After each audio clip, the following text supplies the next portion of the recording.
வாரணாசியின் ராஜ்காட் தொல்லியல் தளத்தில் 1957ஆம் ஆண்டு அகழ்வாராய்ச்சியின் போது கண்டெடுக்கப்பட்ட மனித எலும்புக்கூடு நகரின் பண்டைய வரலாற்றை வெளிப்படுத்தும் முக்கிய சான்றாக கருதப்படுகிறது.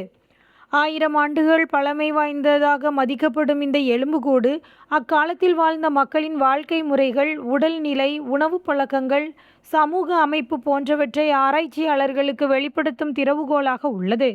பனாரஸ் இந்து பல்கலைக்கழகத்தில் 70 ஆண்டுகளாக மரப்பெட்டியில் பாதுகாக்கப்பட்டிருந்த இந்த எலும்புக்கூடு இப்போது மீண்டும் ஆய்வுக்காக திறக்கப்பட்டுள்ளது.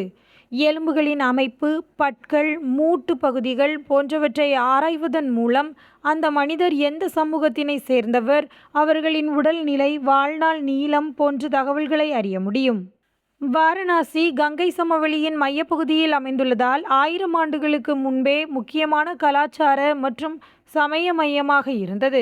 அந்த காலத்தில் வாழ்ந்த மக்களின் உடலியல் சான்றுகள் நகரின் சமூக பொருளாதார நிலை, அன்றைய மருத்துவ அறிவு, உணவு பழக்கங்கள் போன்றவற்றை வெளிப்படுத்தும் வாய்ப்பு உள்ளது. இதன் மூலம் வாரணாசியின் வரலாற்று அடையாளம் மேலும் தெளிவாகும்.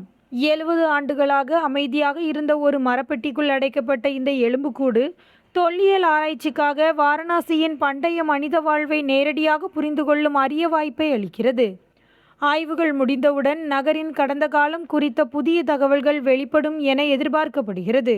இவ்வாறு 1000 ஆண்டுகள் பழமையான மனித வரலாற்றை வெளிச்சமிட்டு காட்டும் திறவுகோலாக இந்த எலும்புக்கூடு மாறியுள்ளது.